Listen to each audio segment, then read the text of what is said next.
का घास देखा, फिर अपना है कि पराया कोई नहीं, ललक पड़ेगी। पशु जहाँ आया वहाँ, एक कुतिया के पीछे 4 कुत्ते पड़ते और फिर मार खाते हैं, कुतिया की खाते, फिर भी लगे रहते कि पशु है। तो पशुता है हर जीव में, मानवता तो मनुष्य में है, ईश्वर की सत्ता भी सब में है, लेकिन मनुष्य ही एक ऐसी जगह पर खड़ा है कि एक तरफ पशुता है, दूसरे तरफ ईश्वरत्व है, और खुद मनुष्य शरीर में है। मनुष्य शरीर में तो है, लेकिन मनुष्यता लानी पड़ती है। 2 पैर वाला प्राणी तो जन्मा, लेकिन मनुष्यता उसमें लानी पड़ती है, संस्कारों से, नियमों से, व्रतों से, साधन से, भजन से। और मनुष्यता आई तो फिर सद्गुरुओं का सत्व हजम होता है, और मनुष्यता नहीं आई तो सतगुरुओं का सत्व पशु को हजम नहीं होता। मेरे घर की, मेरे आश्रम की गाय मुझे लात मार सकती है, मेरे आश्रम का बैल मुझे गिरा सकता है, क्यों? कि वो पशु है।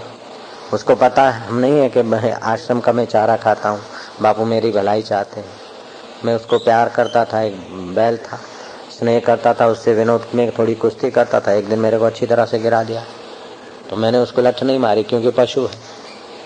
तो जीव में पशु अंश भी छुपा है, मनुष्य देह में मानवता भी बीज रूप में छुपी है, और ईश्वरत्व भी छुपा है। तो करना क्या है कि पशुता को क्षीण करना है और मनुष्यता को निखारना है, और मनुष्यता को निखारते निखारते ईश्वरत्व को निखारना है। अब ईश्वरत्व निखरा नहीं है, मनुष्यता के रास्ते थोड़े बहुत आए और प्यार मिल गया गुरु का, तो फिर मनुष्यता से ईश्वरत्व की तरफ आना चाहिए, तो पशुता की तरफ चलेगा। जैसा मन में आया ऐसा प्रोग्राम बना लिया, जैसा मन में आया ऐसे चले गए, जो आया मन में वो खा लिया, जैसा भी मन में आया ऐसा कर दिया, तो फिर मन का दास बन गया। तो पशु में मनुष्य में ये फर्क है कि जैसा मन में आया ऐसा पशु करता है, फिर भले डंडे से रोका जाए, जूतों से रोका जाए, अथवा न रोके तो पतंगिया जल जल के मरता है। मछली परिणाम का विचार किए बिना कुंडी में ललक से, स्वाद के ललक से फंस मरती है। हिरण शब्द के ललक से फंस मरता है। भंवरा स्वाद के, गंध के ललक से फंस मरता है। तो ऐसे मनुष्य फिर बुरी तरह फंस जाते हैं। तो मनुष्य को क्या करना चाहिए कि शास्त्र नीति, धर्म नीति के अनुसार अपनी मनुष्यता विकसित करते करते ईश्वरत्व को विकसित करे। ऐसा नहीं भ्रमणा में फंस जाए कि मैं आत्मा हूँ, मैं ब्रह्म हूँ, आग पशुता में गिर जाए।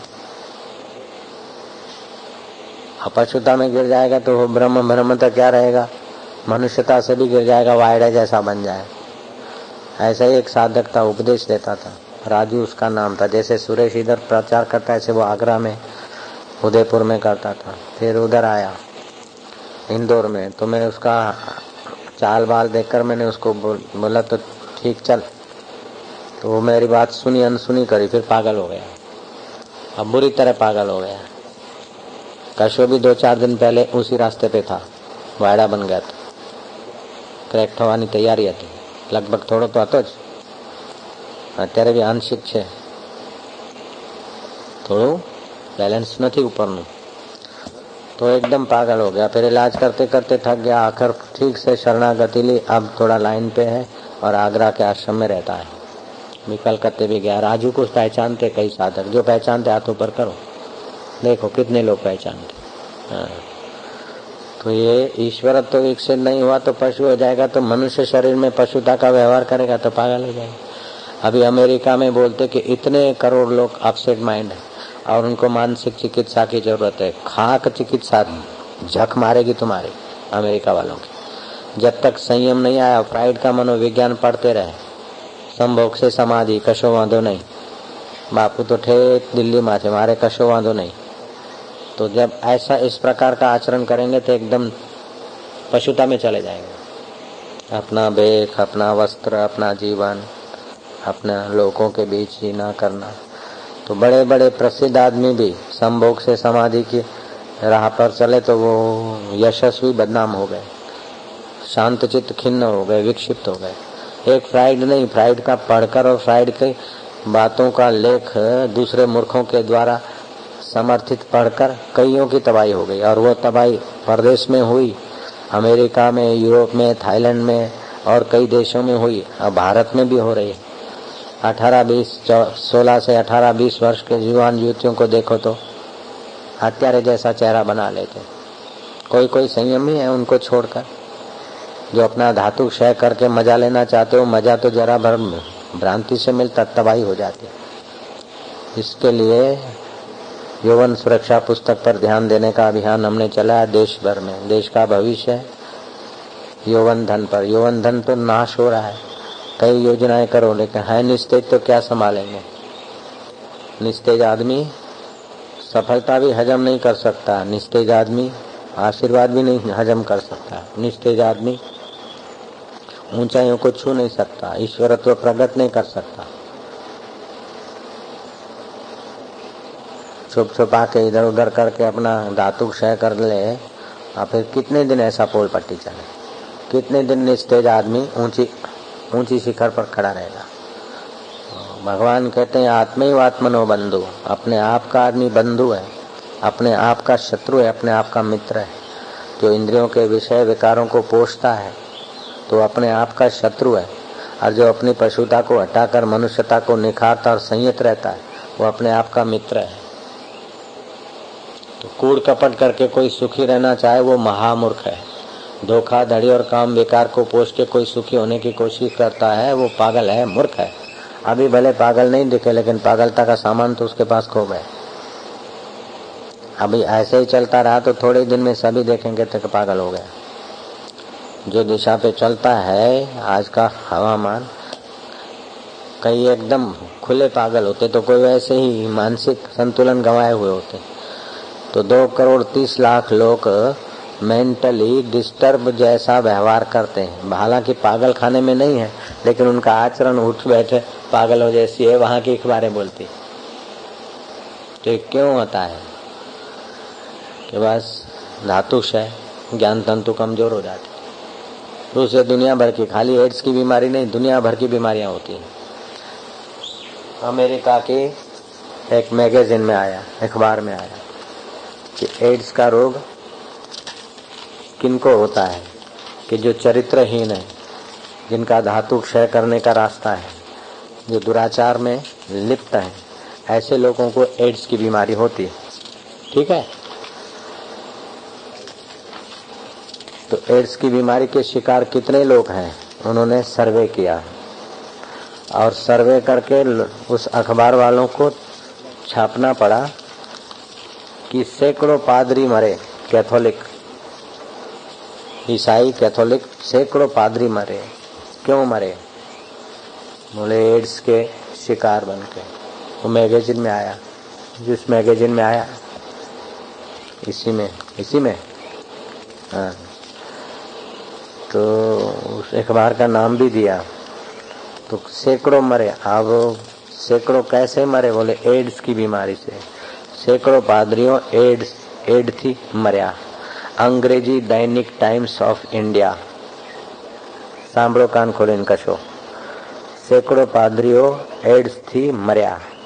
अंग्रेजी दैनिक टाइम्स ऑफ इंडिया तारीख 3 ફેબ્રુઆરીમાં પ્રકાશિત એક સમાચાર પ્રમાણે અમેરિકાના સેંકડો રોમન કેથોલિક પાદરીઓ એડ્સના કારણે અકાળે મૃત્યુ પામ્યા।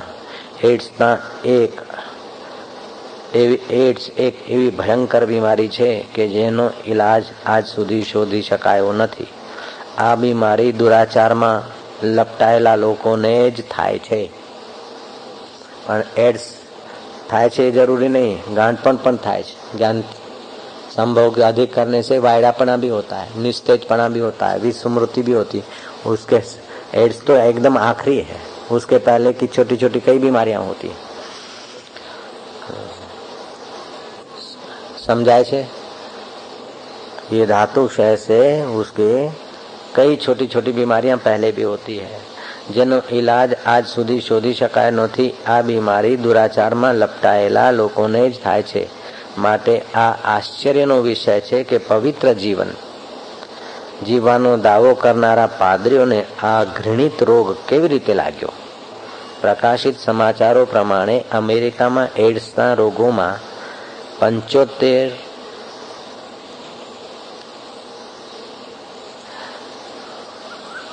એડ્સના રોગીઓમાં 75% પાદરીઓ જ છે।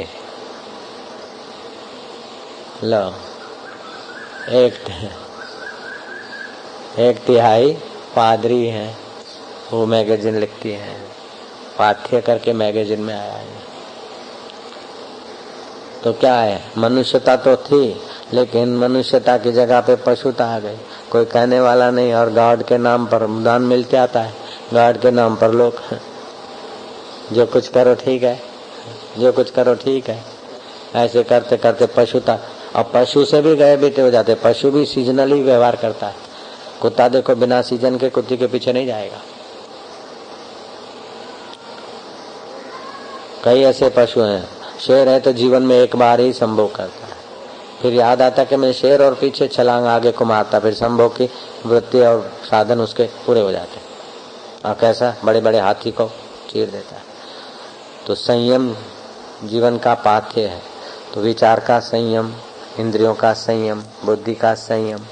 तो ये संयम सत्व का अभ्यास करने से, सच्चाई से आता है। जो सच्चाई का आश्रय नहीं लेता उसको सत्य की जिज्ञासा नहीं होती है। सत्य का उपदेश सुन ले और मैं वही हूँ ऐसा बक दे, उससे कुछ काम नहीं चलता। सच्चाई के रखे बिना सत्य की तीव्र जिज्ञासा नहीं होती, और सत्य की तीव्र जिज्ञासा के बिना आदमी वफादारी से गुरु के शरण में नहीं होता है। भले गुरु के आश्रम में रहे, लेकिन वफादारी से शरण में नहीं रहेगा। कभी न कभी मौका मिले तो इंद्रियों का लोलुप आदमी गद्दारी कर लेगा। जो अपने साथ गद्दारी करता है वो गुरु से गद्दारी क्यों नहीं कर लेगा? तो अपने जीवन में नियम रखो, कड़क नियम, कड़क चौकीदारी। जैसे आपके रुपए पैसे हीरे जवाहरात है तो कोई चोर न जाए उसकी खातिर उसका ध्यान रखते, ऐसे हीरों से भी ज्यादा कीमती आपका मनुष्य जीवन है। और ये विकार, काम, क्रोध, लोभ, मोह, मद, मात्सर्य, ईर्ष्या, घृणा, ये आपके शत्रु हैं। ये शत्रु आपका धन न खींच जाए, चुरा न जाए, इसका खूब ख्याल रखना चाहिए। इसलिए पहरेदारी रखनी चाहिए, कड़ी नजर से देखना चाहिए। अपने विकारी मन को कहीं छूट छाट नहीं देनी चाहिए। मन को सीख नाम की पुस्तक मेरे गुरुदेव के एकांत समय किसी को खत लिखवा रहे थे, उसको सीख दे रहे थे। उसी खत का प्रसाद मन को सीख नाम के पुस्तक में है, तो उसको बार बार पढ़ना चाहिए तो मन सुधरे। ईश्वर की और जीवन सुरक्षा पुस्तक पढ़ना चाहिए। समझाए છે कशो? तो मन सुधरे, नहीं तो मन ऐसी जगह पे ले जाएगा कि कोई बचाने वाला नहीं मिलेगा। मन से ही आदमी दैत्य बनता है, मन से ही देवत्व बनता है, मन से ही ईश्वरत्व को पाता है।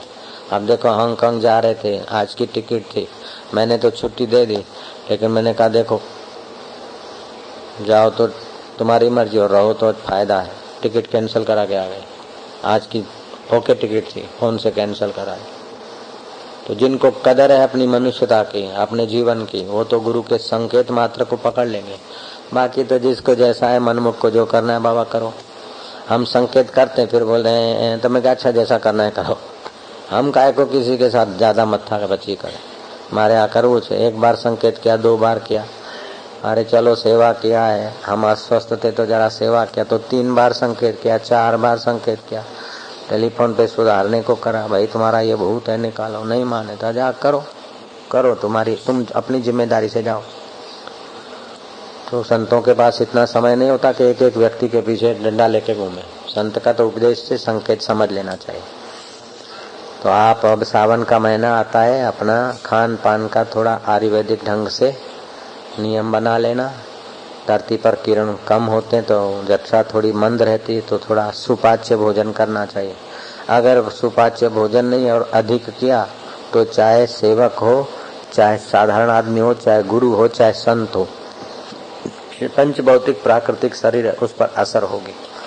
हमने यहाँ परिश्रम किया और खान पान में तो चौमासे में थोड़ा भी खान पान में अनियमितता हो गई या कम ज्यादा हो गया, विपरीत हो गया, तो तीनों दोष में से कोई भी दोष भड़क सकता है। ऐसा नहीं कि पित्त प्रकोप के कारण नींद नहीं आती, वायु प्रकोपित होता है तभी भी हराम ज्यादा नींद हराम करता है। कफ प्रकोपित होता है तभी भी करेगा खो खो खो खो।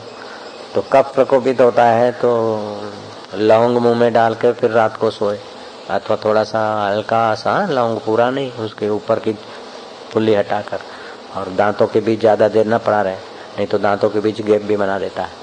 तो लौंग है या तो काला मिर्च है, काला मिर्च और मिश्री का टुकड़ा लेके, कफ वाले को रात को नींद खराब होती कफ के कारण, तो ऐसा करना चाहिए। पित्त वाले को मिश्री चूसते हुए दूध, रात को दूध लेके घूम घाम के पीना चाहिए। सुबह पानी पिए, दोपहर को पिए मट्ठा और रात को पिए दूध, रहे हट्ठा कट्ठा। कोई कुछ कशो जैसे लोग ने भाई फल नहीं खावाना, મગજ ખાવાના, પણ મગ વાયડા છે, વાયડા એક તમે કહ્યું નહીં, મગ ખાઈ ખાઈને વાયુ પ્રકોપિત થઈ ગયો, रात ऊँघ ही ना आई। कभी कभी मूर्ख वैद्य की बात मानने से भी हम परेशान हो जाते। जयराम जी, आयुर्वेदिक अपनी जगह पर बहुत ऊंचा है, लेकिन देश काल पात्र प्रकृति बस घुस गया तो घुस गया वन वे ट्रैफिक। मग त्रिदोष शामक से, और त्रिदोष शामक समझ के हम खाते रहे। अब दूसरे वैद्य ने बोला कि बापू ये तो वायड़े हैं। मैं क्या वायु करते हैं? मैं क्या वायु तो मेरे को भयंकर है, और वायु के कारण कल रात को मेरे को नींद भी नहीं आई। तो कभी कभी अनजाने वैद्य और डॉक्टरों से मरीज तंदुरुस्त तो जरा सा होते और बीमार ज्यादा होते। अभी मोहन लालवाणी के मित्र हैं, उनको जरा सा कैंसर हो गया था, गले का खाएगा कैंसर, किथे जो गले जो गले का कैंसर मेरे को भी था। तो हमने तो मेरे को होने की तैयारियां थी, तो थोड़े से चिन्ह दिख रहे थे। आप किसी को बताऊं कि मैं प्रोग्राम नहीं देता हूं, मेरे को गले का कैंसर हो रहा है, तो यहाँ तो कम वक्त गले को नुकसान होगा, यहाँ तो वहाँ मेरे लाखों करोड़ों भक्तों के दिल को नुकसान हो। ऐसा काम हम क्यों करें, भक्तों को क्यों बताएं? हमने चुपके से सावधानी बरती कि जाहिर सत्संग करते तो खुले आम लोगों के श्वासोश्वास नीचे होते हैं, लोग हम ऊपर होते हैं, और श्वास गर्म होते तो ऊपर आते हैं, तो लोगों के श्वासोश्वास, और हम जहाँ जाते हैं हजारों लाखों लोग होते हैं, तो व्हीकल और लोगों के आने जाने से डस्ट आती है, होता है असर होती है गले को। तो हमारे सत्संग में काट की केबिन बन गए, तो डस्ट से तो बचाव हो गया। बाकी रहा कैंसर को जो है बड़े नहीं, जो है उसको निकालना है, तो तुलसी का रस का प्रयोग चालू कर दिया, पंचकर्म चालू कर दिया। तो कैंसर होने के पहले जो कफ सूखता है, और सूखते जिससे वो जर्म्स बनते हुए कई कण निकले, कई महीनों तक थोड़े थोड़े निकलते रहे। अब बिल्कुल नहीं है, 100% चले गए, कोई ऑपरेशन कराना नहीं पड़ा, क्योंकि सावधानी बरतना पड़ता है। अभी ये उनको भागीदार ना लो भाई देखी जोर समुदाय पाटना ढेरा सामू वे ना चलाओ, चलाई चलाओ, चलाओ वीआईपी। हांगकांग से अमेरिका गए, चेकअप कराया, ये कराया, तो कैंसर के कारण चक्कर कटवाए, हर 6 महीने में चेकिंग करो। कितने लाख रुपए चले गए, लाख डॉलर तो खर्च हो गया होगा, लाख डॉलर का खर्च किया होगा ये थे लगभग 1.5 लाख डॉलर, 60 लाख रुपया खर्च हो गए, अभी तक कैंसर मिटा नहीं, और हमारा 60 रुपया भी खर्च नहीं हुआ, अब बिल्कुल अप टू डेट मिट गया। लक्ष्मी मेहताणी बुद्धिचर्य मन है, इनको तो थोड़ा सा है, हमको भी थोड़ा सा था। जिनको कैंसर ऐसा था कि टाटा हॉस्पिटल वालों ने कहा कि अब इसको घर ले जाओ, अब ठीक नहीं होगा। उन लोगों को भी यहाँ बड़बादशाह को फेरा मनोती आशा का मनोती मानी, थोड़ा बहुत इलाज किया, वो ठीक हो गए। यहाँ पर साबरमती है, मैं खुदा की कसम खा के बोलता हूँ, थोड़ा सा जाओगे तो साबरमती रामनगर है, लच्छू पूछी डिस्माणु साबरमती रामनगर है, भगवान है वो कच्छ है कि नहीं। साबरमती रामनगर कमलेश फैशन स्टोर है, अभी भी होगा, कुछ वर्ष पहले की बात है। तो उसके स्टोर के मालिक का नाम था सतराम दास, उसकी लड़की थी, उसको कैंसर हो गया, तो इलाज करते करते टाटा हॉस्पिटल वालों ने कहा अब 4-6 महीने के मेहमान है, आप ले जाओ। किसी ने बताया कि बापू के पास जाओ, तो घंटों भर इंतजार करते फिर रोते हुए आए ये साईं अस्पताल में। फिर भगवान की दया हुई, इलाज बताया और उन्होंने श्रद्धा से किया। वो कन्या थी 14-15 साल की, उन्होंने बोला तो 6 महीने से ज्यादा नहीं जिएगी। अब वो कन्या ठीक भी हो गई, कैंसर बिल्कुल मिट गया, और उसको 2-3 बच्चे हैं, 18-20 साल पहले की बात है।